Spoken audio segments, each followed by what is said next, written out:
So electric charges and field के already 15 lectures हमारे हो चुके हैं, जिसमें हमने काफ़ी सारी बातें कर ली। हमने चार्जेस क्या होता है ये देख लिया, चार्जेस के बीच में फोर्स कितना लगता है देख लिया, हमने इक्विलिब्रियम की कंडीशंस देख ली, हमने ढेर सारे क्वेश्चन सॉल्व कर लिए, सही है।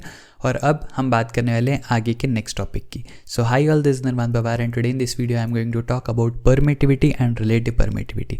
तो जानेंगे इस वीडियो में क्या होता है इस परमिटिविटी टर्म का मतलब और कैसे हम इसको क्वेश्चन सॉल्व करने के लिए यूज़ करेंगे। So watch the video till end you will know it all.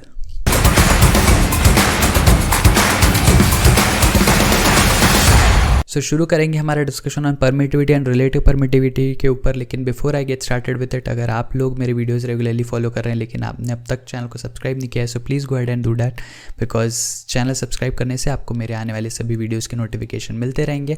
और नोटिफिकेशन आपको मिलना इंपॉर्टेंट है ताकि आपका कोई भी वीडियो मिस ना हो और आगे की वीडियोज़ आपको समझ में आते रहें।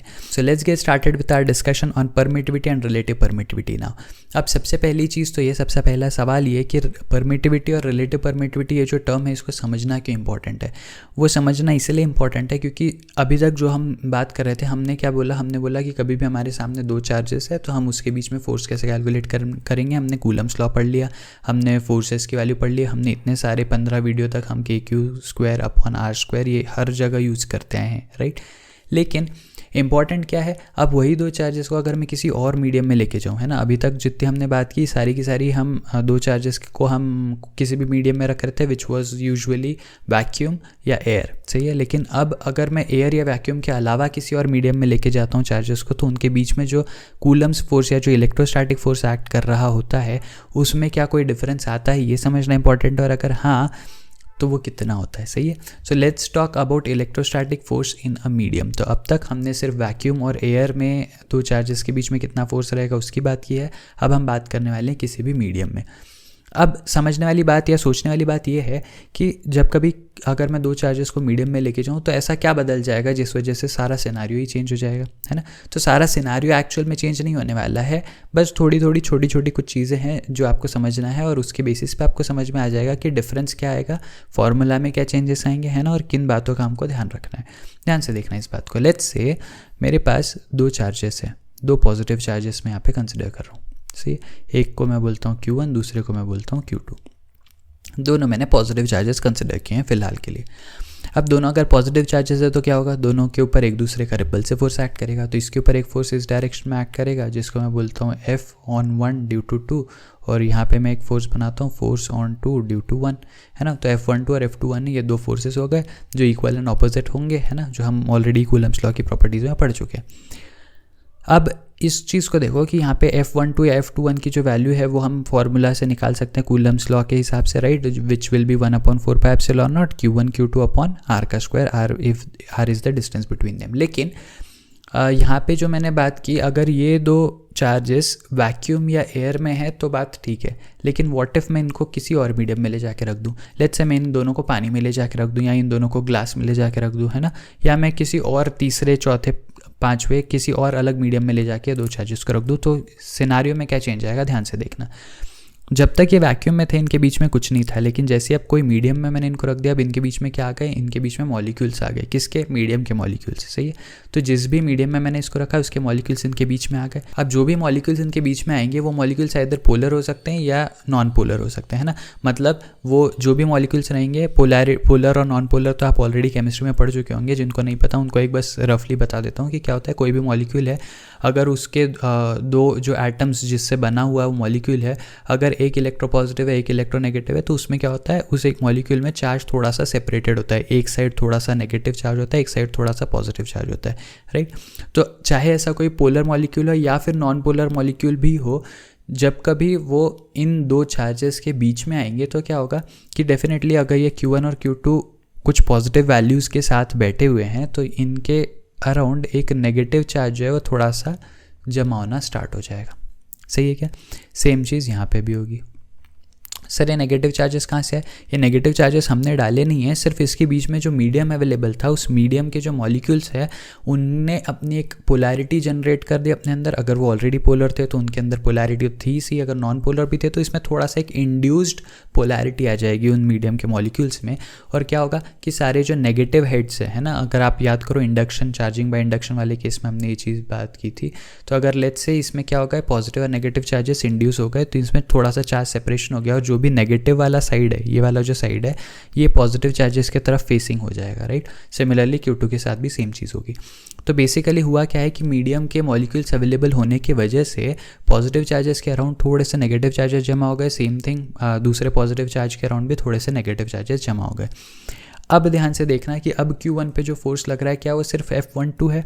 नहीं, अब वो सिर्फ F12 नहीं है, अब इसके ऊपर थोड़ा सा एक छोटा सा फोर्स ऑपोजिट डायरेक्शन में भी लगेगा, है ना, टूवर्ड्स ये जो इंड्यूस्ड मॉलिक्यूल्स है उनके तरफ, जिसको मैं लिख देता हूँ F इंड्यूस्ड। क्या बोला मैंने? F induced. F इंड्यूस्ड मतलब F इंड्यूस्ड बेसिकली वो इलेक्ट्रोस्टैटिक फोर्स ऑफ अट्रैक्शन है जो इस पॉजिटिव चार्ज पे एक्ट कर रहा है due to all the medium के मॉलिक्यूल्स के नेगेटिव चार्जेस, है ना। तो मीडियम के मॉलिक्यूल्स में जो भी नेगेटिव चार्ज इंड्यूस हुआ था उसके तरफ जो छोटा सा एक अट्रैक्शन होगा उस फोर्स को मैं F इंड्यूस्ड बोल रहा हूँ। अब हालांकि F12 और F इंड्यूस्ड में से F12 डेफिनेटली बहुत ज़्यादा बड़ा होगा, लेकिन स्टिल F इंड्यूस्ड इतना छोटा भी नहीं है कि आप उसको ईजिली इग्नोर कर सको। सही है क्या? डिपेंड करेगा मीडियम के भी ऊपर कि मीडियम कितना ज़्यादा पोलर है, मीडियम ने कितनी ज़्यादा पोलैरिटी लाई है, मीडियम कितना ज़्यादा इंड्यूस्ड फोर्स एक्ट करवा सकता है इस केस में। लेकिन स्टिल ये जो F इंड्यूस्ड है वो बहुत छोटा है F12 के कंपैरिजन में, लेकिन कंप्लीटली इनसिग्निफिकेंट नहीं है, इसलिए इसको कंसिडर करना इंपॉर्टेंट है। तो अब इस केस में चार्ज के ऊपर जो नेट फोर्स एक्ट कर रहा होगा वो क्या होगा? F12 तो एक्ट कर ही रहा था, repulsive force due to other charge, लेकिन इसमें ना थोड़ा सा ऑपोजिट डायरेक्शन में एक F इंड्यूस्ड भी एक्ट करने लगेगा, है ना। ये F इंड्यूस्ड क्या है? जो कि मैंने आपको पहले ही बताया कि that is force of attraction due to जो भी induced charges of the molecules of medium है उसकी वजह से। सही है। अब यहाँ पे ध्यान से देखो, ये F12 की वैल्यू तो हमको पता है कि ये इतना होता है 1/4πε0 Q1 Q2 अपॉन R का स्क्वायर। सही है, ये फॉर्मूला होता है हमारा F12 का, है ना, कूलम्स लॉ से जो आया हुआ है, माइनस यहाँ पे कुछ तो इंड्यूस्ड फोर्स होगा। अभी इंड्यूस्ड फोर्स कितना होगा ये कैलकुलेट करने का हमारे पास में कोई बहुत एक्यूरेट सा मेथड नहीं है। अब मैं F induce sense accurately measure नहीं कर सकता और वो काफ़ी छोटा भी है, तो इसलिए मैं उसकी एग्जैक्ट वैल्यू कितनी होगी ये फाइंड आउट करने में बहुत ज़्यादा इंटरेस्टेड नहीं हूँ। हाउएवर सिंस मैंने आपको ये चीज़ पहले ही बताई कि F इंड्यूस जो है ये इतना ज़्यादा इनसिग्निफिकेंट नहीं है कि मैं इसको कम्प्लीटली इग्नोर कर दूँ, इसलिए मैं क्या करूँगा, इसीलिए मैं यहाँ पे इस फॉर्मूला में 1/4πε0 जो लिखा हुआ था और यहाँ पे Q1 Q2 अपॉन R² जो लिखा हुआ था, मैं माइनस F इंड्यूस लिखने की बजाय यहाँ पे एक नया टर्म इंट्रोड्यूस कर दूंगा एप्सिलॉन आर। क्या बोला मैंने? Epsilon R. तो ये जो एप्सिलॉन आर है यहाँ पे मैं इसको अंडरलाइन कर देता हूँ, ये मैंने एक नया टर्म इंट्रोड्यूस कर दिया डिनोमिनेटर में। और ये मैंने क्यों किया? ये मैंने इसलिए किया क्योंकि डिनोमिनेटर में अगर मैं कोई एक नया टर्म डाल दूंगा तो जो ओवरऑल वैल्यू है वो थोड़ी सी कम हो ही जाएगी एनीवेज, करेक्ट। तो मैं माइनस F इंड्यूस्ड लिखने की बजाय जो मेरा एग्जिस्टिंग फॉर्मूला है उसी में एक डिनोमिनेटर में एक्स्ट्रा टर्म ऐड कर रहा हूँ which is epsilon R, and this epsilon R is nothing but it is known as relative permittivity. क्या बोला मैंने? रिलेटिव परमिटिविटी बोलूँगा मैं इसको, करेक्ट है क्या? अच्छा, अब परमिटिविटी क्या होता है सर? परमिटिविटी का मतलब बेसिकली ये होता है कि जो भी चार्जेस के बीच में मीडियम के पार्टिकल्स अवेलेबल है या मीडियम के मॉलिक्यूल्स अवेलेबल है वो कितना इजीली या कितना डिफ़िकल्ट तरीके से, कितना इजीली अपने थ्रू फोर्सेस को ट्रांसफ़र होने देते हैं या कितना ज़्यादा रेजिस्टेंस उसको प्रोवाइड करते हैं, बेसिकली उसका एक मेजर होता है परमिटिविटी। सही है। तो अभी तक जो हम टर्म यूज़ करते थे हर जगह, हम आपने एप्सिलॉन नॉट देखा अभी तक, वो क्या था? It is basically permittivity of free space बोलते हैं उसको, है ना, परमिटिविटी ऑफ फ्री स्पेस, या इसी चीज़ को मैं बोल सकता हूँ क्या, एब्सोल्यूट परमिटिविटी भी कभी कभी हम इसको बोलते हैं, है ना। तो परमिटिविटी ऑफ फ्री स्पेस का मतलब क्या है? एप्सिलॉन नॉट लिखने का मतलब है कि जब कभी वैक्यूम है उस केस में कितनी परमिटिविटी है उसको मैं एप्सिलॉन नॉट से रिप्रेजेंट कर रहा हूँ, और उसके साथ में अब मैं मल्टीप्लिकेशन में एक नया टर्म लेके आऊँगा epsilon R which is relative permittivity, है ना। ये जो रिलेटिव परमिटिविटी है ना, इसी को काफ़ी सारी जगह पे डाइलेक्ट्रिक कांस्टेंट भी बोला जाता है, ठीक है। तो ये याद रखना, कभी अगर आपको डाइलेक्ट्रिक कांस्टेंट वर्ड दिखे, है ना, हम जो नेक्स्ट टॉपिक पढ़ेंगे जहाँ पे हम कैपेसिटर्स वगैरह की जब बात करेंगे वहाँ पर भी हमको डाइलेक्ट्रिक कांस्टेंट का काफ़ी ज़्यादा यूज़ होगा। लेकिन ये चीज़ को ध्यान रखना कि कभी भी अगर आपको कहीं डाइलेक्ट्रिक कांस्टेंट वर्ड दिखे तो कंफ्यूज मत होना, dielectric constant is nothing but the relative permittivity itself. सही है क्या? तो बेसिकली मैंने क्या किया, मैंने अभी तक आपको यही चीज़ बताई कि जब कभी आपके पास कोई मीडियम अवेलेबल है दो चार्जेस के बीच में, तो वो मीडियम जो है वो सिंस पॉजिटिव चार्जेस के अराउंड एक काइंड ऑफ शील्डिंग से क्रिएट कर देता है, जिसकी वजह से थोड़ा सा जो फोर्स है वो कम हो जाएगा। और इसीलिए मैंने डिनोमिनेटर में एक नया टर्म इंट्रोड्यूस किया जिसको मैं एप्सिलॉन आर बोल रहा हूँ, which is nothing but relative permittivity. और ये जो रिलेटिव परमिटिविटी है ये बेसिकली मुझे बताएगा कि फोर्स मेरा जो है वो कितने टाइम्स कम हो रहा है ना, because of the induced charges of the medium. सही है क्या? सो आई होप ये चीज़ आपको समझ में आई होगी। अच्छा, एप्सिलॉन नॉट की वैल्यू तो हम ऑलरेडी पढ़ चुके हैं, ये कितनी होती है 8.85 इंटू 10⁻⁻12। इसका यूनिट होता है कूलम स्क्वायर पर न्यूटन मीटर स्क्वायर। सही है, तो इसकी वैल्यू तो हमको ऑलरेडी पता है। बाकी एप्सिलॉन आर की जो वैल्यू है वो आपको अलग अलग जगह पे क्वेश्चन में गिवन रहेगी या फिर आपको फाइंड आउट करना रहेगा। सही है, मीडियम पे डिपेंडेंट रहेगी वो क्वांटिटी। अच्छा, एक और छोटी सी चीज़ यहाँ पे ध्यान से देखो, जब मैं वैक्यूम में था, है ना, जब मैं वैक्यूम में था तो मेरा फॉर्मूला क्या था?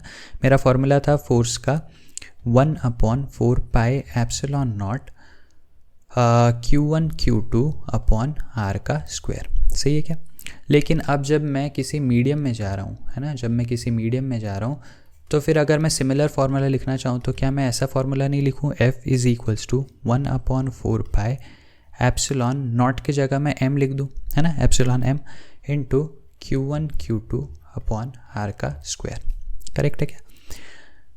अब यहाँ पर ये देखो, ये मैंने मीडियम के लिए फोर्स का फॉर्मूला लिखा और वही फॉर्मूला मैंने यहाँ पर भी लिख रखा है ना, यहाँ पे भी तो मैंने नेट फोर्स सेम ही निकाला था। तो अगर आप दोनों को कंपेयर करो तो आप लिख सकते हो कि एप्सिलॉन मीडियम जो है ना, epsilon for any medium can be written as epsilon naught into epsilon R. Correct है क्या? तो ये एक और रिलेशन बन गया कि किसी भी मीडियम की जो परमिटिविटी है वो क्या होगी, permittivity of free space times dielectric constant या permittivity of free space times relative permittivity. सही है, तो epsilon naught into epsilon r is equals to क्या होगा, एप्सिलॉन एम होगा, where epsilon m is nothing but permittivity of a medium. Epsilon r क्या है, वो रिलेटिव परमिटिविटी का एक मेजर है कि बेसिकली किसी मीडियम के आ जाने से आपकी जो फोर्स की वैल्यू है वो कितने टाइम्स घट रही है। सही है क्या? अगर यहाँ से आप एप्सिलॉन आर का फॉर्मूला निकालना चाहो तो वो भी आप लिख सकते हो, एप्सिलॉन आर क्या हो जाएगा, epsilon M upon epsilon naught. Correct है क्या? तो ये मेरा रिलेटिव परमिटिविटी का एक और फॉर्मूला बन गया, that is permittivity of medium divided by permittivity of free space. सही है क्या? सो आई होप ये पूरी चीज़ जो भी कुछ हमने यहाँ पे डिस्कस की ये आपको समझ में आई होगी। आपको ये भी समझ में आ गया होगा कि परमिटिविटी का एक्चुअल में मीनिंग क्या है और कैसे कोई नया मीडियम आने से हमारा जो टोटल फोर्स है वो कम हो जाएगा, है ना। अब एक और चीज़ यहाँ पे ध्यान से देखो कि जैसे मैंने रिलेटिव परमिटिविटी एप्सिलॉन आर वाला एक टर्म डिनोमिनेटर में इंट्रोड्यूस किया तो जो मेरा नेट फोर्स है वो थोड़ा सा कम हो गया, है ना। तो इससे ये याद रखो कि जैसे जैसे कोई मीडियम होगा, जिस मीडियम की जितनी ज़्यादा रिलेटिव परमिटिविटी उतना जो फोर्स है दो चार्जेस के बीच में वो उतना कम होगा। सही है क्या? सो आई होप ये चीज़ आपको समझ में आई होगी। यहाँ पे हमने जितना भी कुछ डिस्कस किया है उससे आपको परमिटिविटी और रिलेटिव परमिटिविटी का एक फेयर आइडिया आ गया होगा। लेकिन आई अंडरस्टैंड कि सिर्फ कॉन्सेप्ट समझ लेने से चीज़ें क्लियर नहीं होगी, तो इसके लिए हमको सॉल्व करने पड़ेंगे कुछ प्रैक्टिस क्वेश्चंस जो कि हम करने वाले हैं in next video. So next video को बिल्कुल मिस मत करना। अगर आप वीडियो यहाँ तक देख रहे हो और ये वीडियो ने आपकी नॉलेज में थोड़ी भी वैल्यू ऐड की है, सो प्लीज़ वीडियो को लाइक करना, अपने सभी फ्रेंड्स के साथ इसको शेयर कर देना जो भी 12th स्टैंडर्ड की प्रिपरेशन कर रहे हो, चाहे बोर्ड्स, चाहे जेई, चाहे नीट, और साथ ही साथ चैनल को सब्सक्राइब कर देना सो दैट जैसे ही मेरा नेक्स्ट वीडियो अपलोड हो regarding practice questions related to permittivity and relative permittivity उसका नोटिफिकेशन आपको मिल जाए और आप वो वीडियो देख के उसका लाभ उठा सको। सही, I see you again in the next video. Till then be happy, be safe, take care, bye bye.